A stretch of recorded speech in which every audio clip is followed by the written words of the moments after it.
Good morning. It is Monday, February the 11th, and this is The Drill.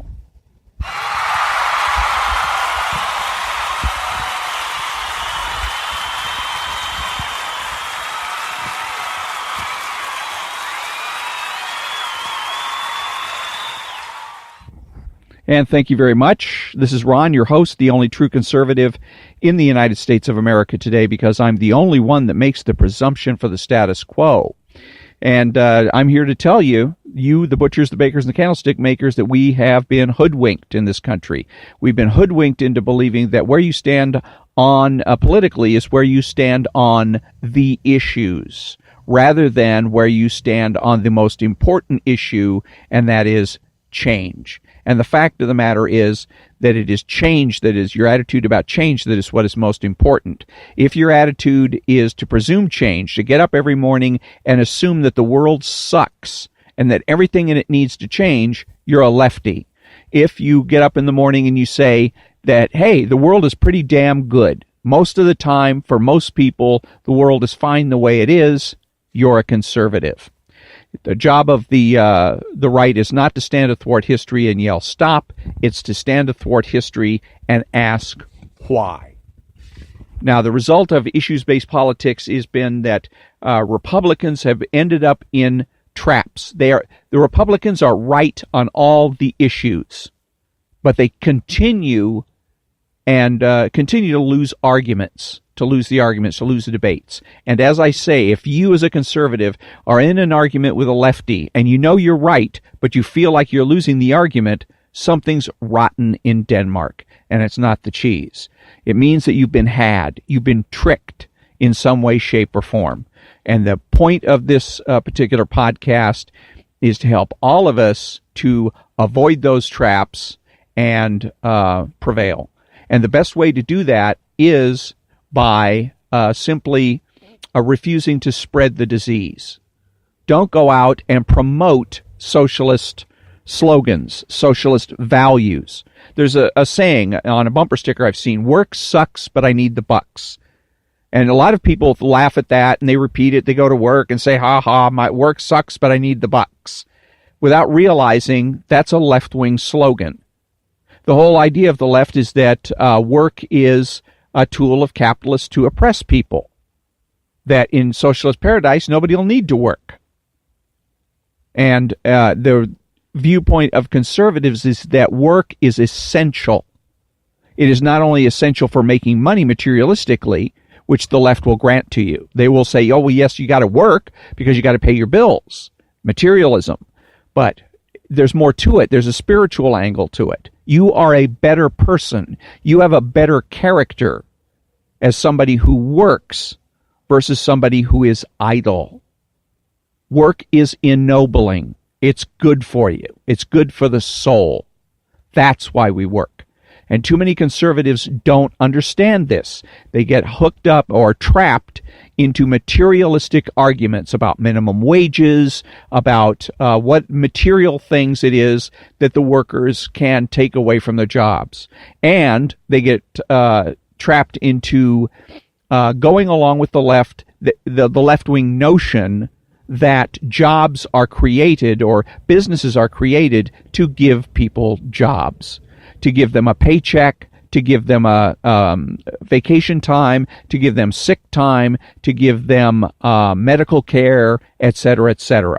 When in reality, conservatives know that businesses are created to serve customers and clients.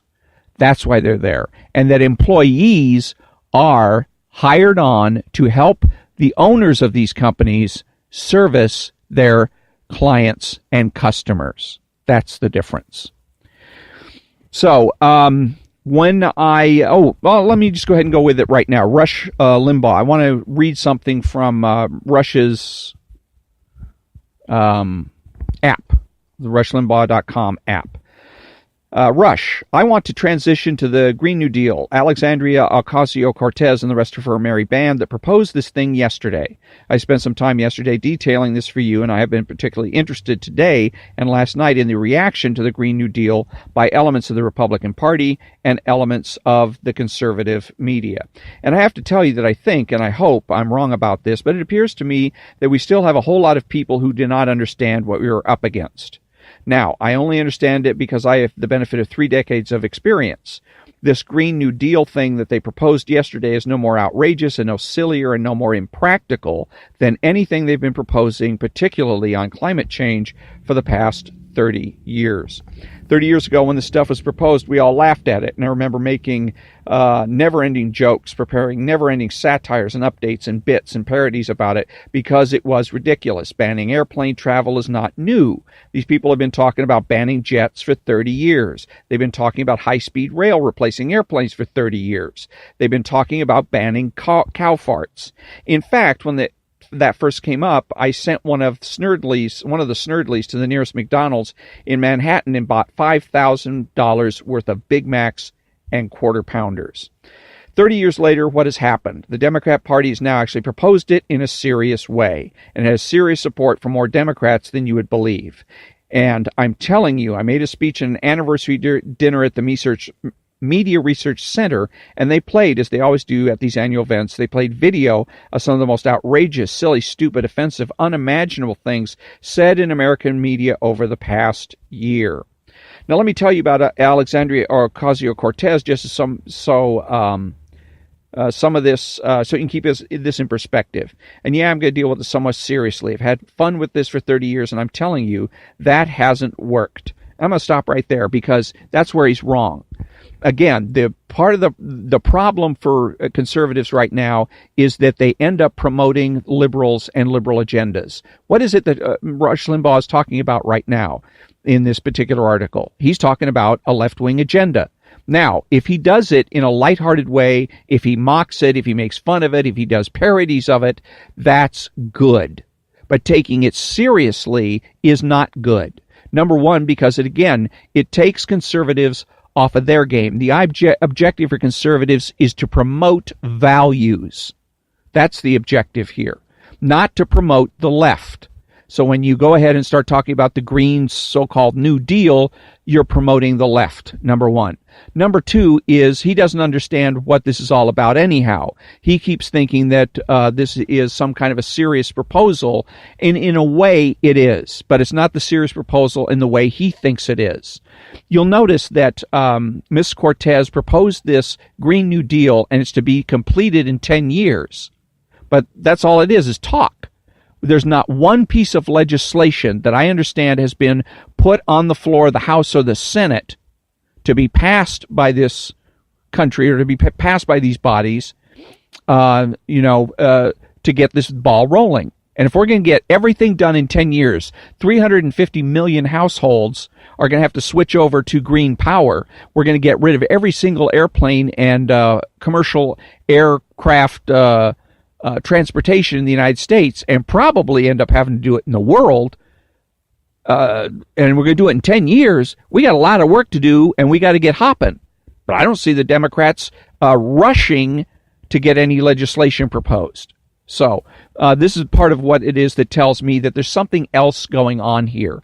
I also know that the Democrats, the left, loves psychological manipulation. They love to play with people's minds. They love to psych out conservatives.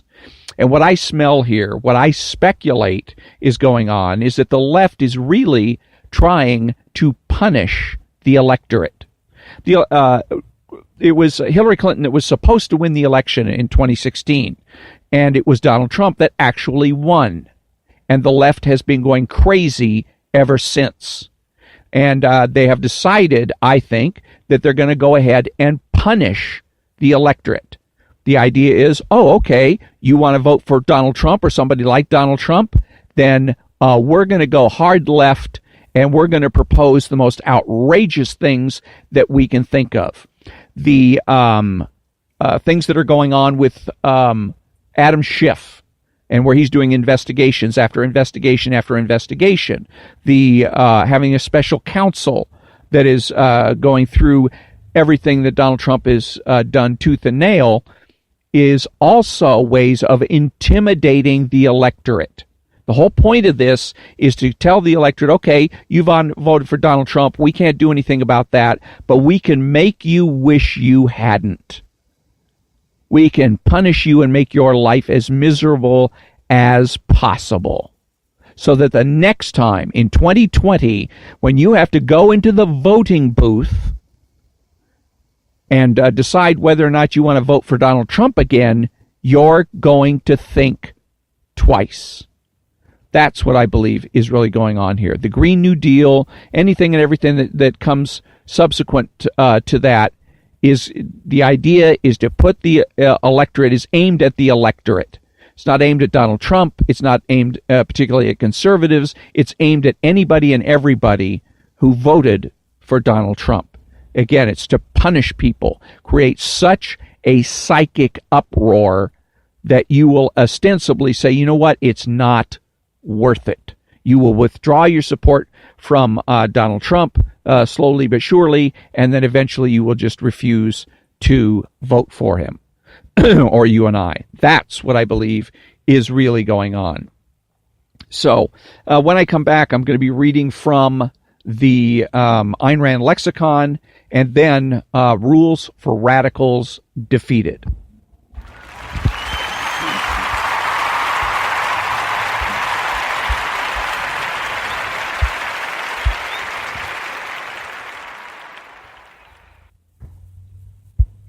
Thank you very much. Welcome back.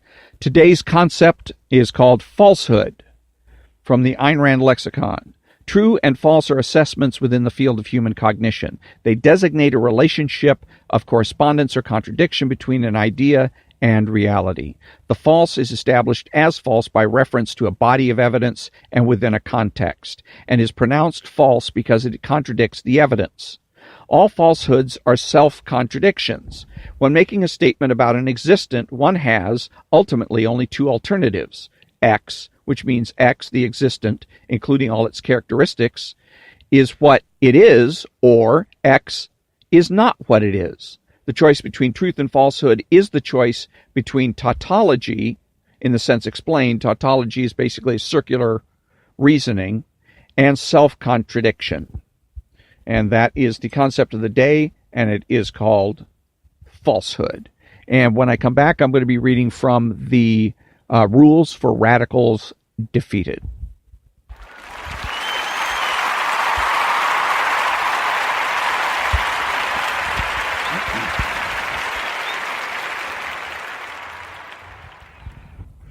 Thank you very much. And Rules for Radicals Defeated. And we're at a point in the chapter. It's called Should We Use Alinsky Tactics or Not? Previously in the chapter, he's been discussing Alinsky tactics, how they work, and what it is that their aim is. And so now the question, of course, is whether or not to use Alinsky tactics as conservatives, whether or not we should use those same tactics. The bottom line with Alinsky tactics comes down to common sense and a common sense of decency. While many conservatives will turn to the Bible for their sense of morality, and this is fine, it need not be that complicated. After all, we all know it's wrong to lie and to treat others unfairly. When Alinsky tactics cross a line of common decency, then they are to be eschewed. It doesn't take a dispensation from on high to make us aware that treating other people unfairly is wrong. Revealing the tactics for what they are causes no moral dilemma at all. However, using the tactics can call our sense of morality into play. In the end, everyone must decide for themselves how far they are willing to go to defeat Alinsky tactics. We know that the other side will not be assuaged by the need to behave morally. Defeating evil often comes at a steep price, and it's worth noting that when we fight for what we believe to be right without consideration for the means we use in that fight, we become no better than those we seek to defeat. And he's on to something here, and what he's really on to is what I call don't spread the disease. Don't use Alinsky tactics. Don't, and it goes even deeper than that, because Alinsky tactics are political tactics, and we got to get down to culture, and we've got to listen, be aware of the messages that we're being given in various ways, shapes, and forms. Usually they end up as various types of slogans. And so, again, I'll use the work sucks, but I need the bucks slogan, which is an anti-capitalistic statement. It is basically saying that you shouldn't work for a living, you shouldn't have to work for a living, and that you should be able to be supported by other means, perhaps by taxpayers, for instance, or that we should have if we had a socialist paradise, nobody would have to work. So the idea is then, as a conservative, is for me to, when I go to work, when I go out about my daily life, I remember that. See? And part of the thing with what each person needs to do is they got to listen to themselves. You got to listen to that voice inside your head when you hear something, you read something, and you need to. And there's that little voice in your head that says, "I don't know, something seems wrong here." Like that's what I hear when I hear work sucks, but I need the bucks. When I was a teenager, that was kind of funny. But as I matured and learned more, there's a little voice inside my head that said, "Something about that doesn't seem right." And I didn't just blow that off. I went and investigated why. Why doesn't it seem right? Is it just some kind of prejudice on my part, or is there something to be concerned with? And after thinking about it for a considerable length of time, I figured that there is something to be concerned about. That part of mass media and the left-wing mass media is to downplay the values of conservatism, and one of them is hard work. Hard work and discipline. That you should be disciplined, that you should be hardworking, and the left doesn't want discipline or hard work. They want things to come by magic, and as far as discipline is concerned, they want everybody to act impulsively, to do what you feel, when you feel, how you feel. That's one of the messages that comes across in blues, jazz, and rock and roll, with improvisation when you have the solo. It's particularly notable in the blues. If you listen to blues music, in almost every tune there's a solo in which the usually a guitarist, but it could be a piano player, but a musician goes ahead and improvises. And now, the thing about it is that it's deceptive.